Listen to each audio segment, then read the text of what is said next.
Hey everybody, Mr. Marquardt again, going through 3.2.1 today, starting equations and how to solve them. A couple of announcements before we get started. Again, if you have not, please make sure you take your Chapter 2 test before that stuff starts to, not be so fresh in our memory. So please take that Chapter 2 test if you haven't. There's quite a few of us yet that have not done that. Again, homework collection number 12 is going to be posted tomorrow, so take a look at that so we can get our homework turned in from the last two lessons. Other than that, today we'll put the answers up from 312. That way if you need to check your notes or answers you can. And then we are going to jump through solving equations, do some toolkit notes at the end, and then have a homework assignment at the end as well. So here we go, homework answers here. Again, if you want to check your answers, feel free to pause the video. Otherwise, let's get started. 2-1, here we go. How can I represent an equation? In Chapter 2, we learned about a lot of different ways we can represent a linear equation, like a graph, a table, an equation, some sort of situation describing a linear type growth that we model either in a graph, a table, or equation, like I just mentioned. Today we're going to be doing the same kind of thing, but with algebra tiles. Remember, we talked about algebra tiles a lot way back in Chapter A, and we're going to bring those back today a little bit as well. So we're going to try to use those to represent an equation, both physically and graphically as well. So here we go. So again, a little review on algebra tiles. So we had 6 of them, and of those 6 algebra tiles, we named them based off their areas. Again, knowing that area of a rectangle or a square is length times width. So when we did length times width, we had to know the side lengths of all of those algebra tiles so we could find those areas. So again, we had to label them. So again, this little tiny square was our unit square. We just called that our 1 unit squares. So all of the sides of that were 1 unit. So if we want to find the perimeter of that square, again, we add all of those sides together. So our perimeter here would be 4. Because again, perimeter is all the outside parts of that shape. We also had our X tile, which is the next one over to the right. Our X tile, the top and the bottom, the little short sides, were the same exact width as our unit tile, which was 1. But those 2 longer sides, our unit tiles, didn't match up nicely with a solid number, so we just gave it a random variable name, so we called it X on the left and the right side of that shape. So again, if we know our length is X, our width is 1, 1 times X is just X, so that's how we get our name for our X tile. Same thing goes for our X squared tile, which again is the name of the square, where all of our sides have the length of the long side of our X tile. So then the longer looking X tile is not an X because X and this long side length down here are not the same. So here we've got, again, those short sides being 1, otherwise the long sides we called Y for this tile. So these were our Y tiles, those longer skinny tiles with a width of 1 unit.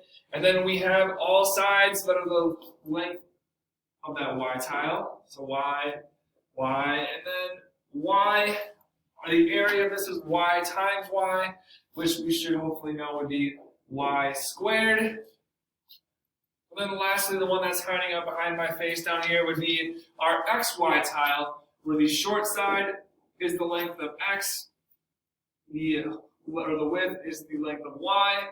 So if we find the area of this algebra tile, it would just be X times Y. So that was our XY tile. Again, if we want to find the perimeter of all these, we can go back, add up all the side lengths. So for our X, we have 2 X's and 2 unit tiles, so the perimeter here, it's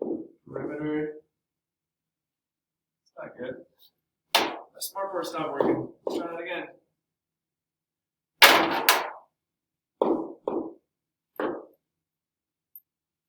Well, alright, sorry about that. So again, we're going to find the perimeter, we just add all the sides together. So we have our perimeter of 2x plus 2 for our X tile. For the perimeter of our X squared tile, we have 1, 2, 3, 4 X's. So this perimeter is 4x. Down below for our y's, we have 2 unit tiles sides and we have 2 y sides. So this perimeter will be 2y plus 2. For our y squared tile, this perimeter, we have 1, 2, 3, 4 sides that are all y's. So this perimeter is 4y. And then lastly, we've got our xy tile. I can slide that down a little bit further. So again, we got 2 sides that are y's, 2 sides that are x's. So this perimeter here is 2x plus 2y's. Again, all the sides on the outside of that added together get us our perimeters for our algebra tiles. We're going to use that in just a second to try to figure out the area and the perimeter of a conglomeration of algebra tiles here, a big group of them. So as we go to the next page, let's go to 26b. So let's again review what like terms are, how we can use those to simplify an expression. So like terms are terms that have the same variable and the same exponent. So for example, we've got a couple of them in part A here. So in part A, anything with an x and just x to the first power is going to be a like terms. We've got like 3x and we've got x. Anything that is just a constant would be a like term. So we'd have 5 and 2 would be like terms.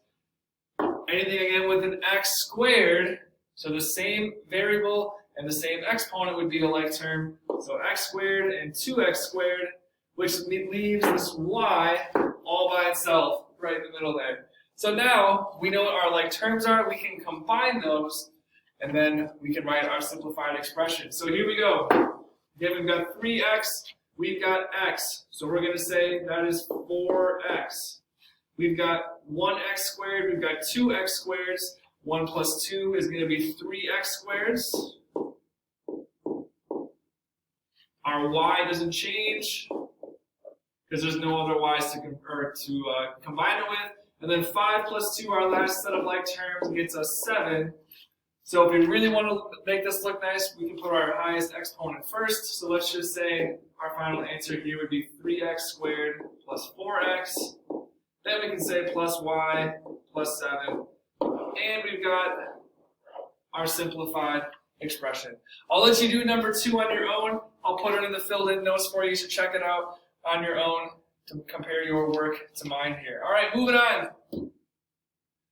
Moving on. So 327, for each of the shapes below, use algebra tiles to build the shapes, so they're already built, but we want to find the area, we want to find the perimeter, and we're going to write an expression that represents that. So again, if we have that first part of our lesson from today, number 25, that has all of the perimeters and all of the areas of those tiles labeled on it, that's going to help us greatly. So again, we got a y squared tile, we've got an x squared tile here, and then we got this one little unit tile, again, where we know the area is 1.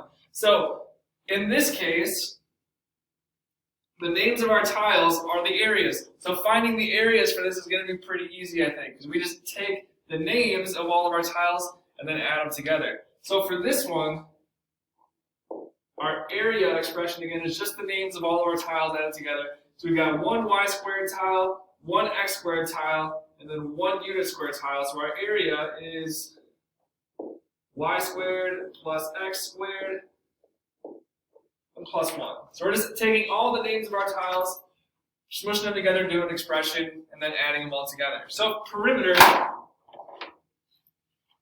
going to be a little trickier because now we have to find just the outside edge of that shape. So let's label all the outside sides of our shape. Again, knowing what they are labeled in our algebra notes, or algebra tile notes from the first part of today's lesson in 325. So we know a y squared tile has all the same sides, and all of those sides are labeled as y. And that's also what this side is on the right-hand side of that y squared tile, but there's a problem, right? Well, we can't see all the y tiles, so we can't count all of it, but we're going to account for that in just a little bit here. So again, our x squared tile, all 4 sides of that x squared tile are going to be equal to x. So we have 2 full sides of this one showing, and again, we only want the outside ones. And then our unit tile, all the side lengths are going to be 1, so we have 3 exposed sides here, so it's 1, 1, and 1. So now we got 2 sides left that we have to account for. We got this stretch in red, and then we got this stretch right there in green that we have to name somehow. But let's first, before we get that far, let's write down what we have. So far we've got perimeter is equal to, we've got 1, 2, 3 y's, we've got 2 x's, and then we have 1, 2, 3 sides to our unit tile. And then now, let's take a minute to figure out what's left over with our red and our green sides. Let's go red first. Red first. So we know that this whole side of our unit or x squared tile is x. So down on the bottom, this whole section right here has to equal x. But we've got a unit tile right here accounting for some of that length. So we know together that those two things added together have to equal x. But this whole section is taking 1 away, or the 1 unit tile away from that x value, so this red section would be x minus 1. So when we add these 2 sections together, that has to equal x. So if we go x minus 1 plus 1, the 1's cancel, so those add up to x, so we are in good shape. So that red section would be x minus 1. I'm going to clear some of this stuff out so we can figure out our green section next, but it's the same type of logic for our green section here, how we would find that, which is going to be using our side of y. So we know that this whole side is y, so then the right side of that y squared tile has to equal y as well. But with our x squared tile butting right up next to it, we have this section that is being accounted for by an x because of our x squared tile. So what's left over between y and x right here would be y minus x. So if we add those 2 side lengths together, we should and have to get back to y. So now our final expression here, before we simplify, would be 3y plus 2x plus 3 plus x minus 1 for our red section, and then plus y minus x. So now we can simplify. We got our length terms. Let's figure out what those are going to be real quick. So again, we got our x's. Ooh, maybe let's not use purple. Let's try that one more time. We got our x's, x, x. We've got y, so y and y. And then we've got our constants, so like 3 minus 1. And then we can simplify that to find our perimeter. So if we combine our y's first, we've got perimeter is equal to 3y. We're adding 1 more y to it, so we should get 4 y's. We have 2x, we're adding an x, and then we're taking away an x. So I think these x's are going to cancel each other. So we should get 4y plus 2x.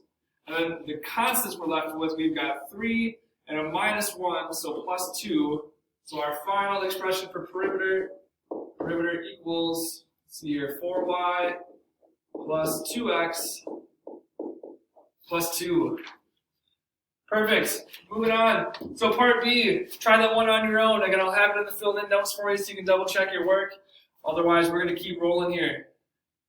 So 328, little review with our algebra tiles before we start using them. The shaded ones are positive. The white ones are negative. Shaded are positive. White are negative. And again, on our expression mats, we have a positive region and a negative region. The top half is positive. Bottom is negative. So when we have signs that match, the signs flip when we simplify it, and that is going to help us out greatly here in just a second.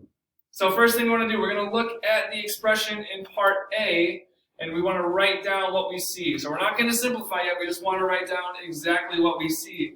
So we're going to start going left to right. So in the positive region of our equation mat, I see a positive x tile, I see a positive 1 tile. In the positive region, I see 2 minus unit tiles. In the negative part of the left side, I see a negative, a positive 1. and then I see a minus 2 minus x tiles. Again, those double lines in the middle mean equal. On the right-hand side of our expression, Matt, I see, again, 3 positive unit tiles. And in the bottom, I see a negative, that's a positive 1. And then in the negative region, I see a minus x tile. So that's all we see there. Again, part B is on your own. Look at that expression, Matt, for part B. Check the filled-in notes to see how we did. But just write down what we see for part B. So now we're going to take our expression that we just wrote down from part A of 28, and we're going to solve that equation using some legal math. So again, what that expression looked like was this. We had x plus 1 plus 2 negative unit tiles minus a positive 1 minus 2 negative x tiles, and that was equal to 3 minus a positive 1 and then minus a negative x.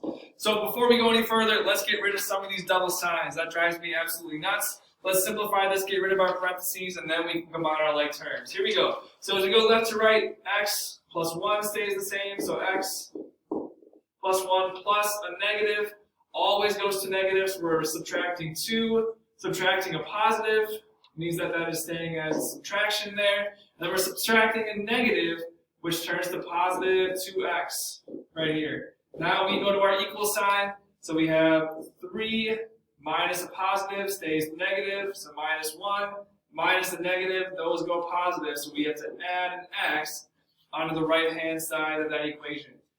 So now, moving by solve this equation, that really means find what x equals. Find what x equals. That's what we're trying to find. So what value of x makes this equation true? So here we go. Let's find our like terms. Our like terms. We have x's, and x's. And then we have our constants. So 3, negative 1, 2, negative 1, negative 2, and then positive 1. So again, before we go across the equal sign, let's combine our like terms on the left and the right side respectively. So on the left-hand side, we've got a positive x and a positive 2x, so we've got 3x. On the left-hand side, we have a positive 1, a negative 2, and a negative 1. So that's 1 minus 3, so we have 3x minus 2 on the left-hand side. On the right-hand side, we've got a positive x, that stays the same. No more like terms with an x on the right. And then we've got 3 minus 1 plus 2. There we go. So now we are almost there. Now we can start going across the equal sign. We got everything simplified as much as we can. So let's first maybe add a 2 to both sides to get x by itself. So these are going to cancel here. So we got 3x is equal to x plus 4. Now we got to move all of our x's to the left. So if we subtract an x, those cancel. That's supposed to be an x, not a y. So we have 2x equal to 4. And now we got to divide by 2 to get x all alone. So the 2's cancel. 4 divided by 2 equals 2. So that is exactly what our x equals. And we just solved for x. So again, the next part, 29, I believe it is part D. We want to use the equation from part B that hopefully we found before and solve that equation for x as well. So the last thing we're going to do is solve this with just an equation. So it's exactly the same process, but now we're just using numbers, no algebra tiles to find our equation. I'm going to do part A, and then you can do B, C, and D on your own for a little extra practice. Again, check those filled in notes to see how we're doing. So again, part A, we want to solve for x. So that means we got to get x by itself and figure out what value of x makes this equation true. So to get x by itself, our first step, let's maybe add or subtract 2 from both sides. We got to get those 2's to cancel on the left. So we got negative 2x is equal to negative 10. So now to get x by itself, let's maybe divide by negative 2 on both sides. So those cancel here. So not only can we divide 10 by 2, but our two negatives make our answer positive here, so we should get our x to be equal to a positive 5. Positive 5. So, again, check your answers for B, C, and D. It's the same process. We want to get x all by itself, combine our like terms, use our legal substitutions, again, adding, subtracting the same thing from both sides, combine our like terms to find what variables make this equation true. So that being said, this video is getting long enough. I'll cut it off there. The homework for tonight is 321 Part A, 333 through 338. If you have any questions, talk to your grading teacher. We're always happy to help. Otherwise, I hope you guys have a fantastic weekend, and we'll see you all next week.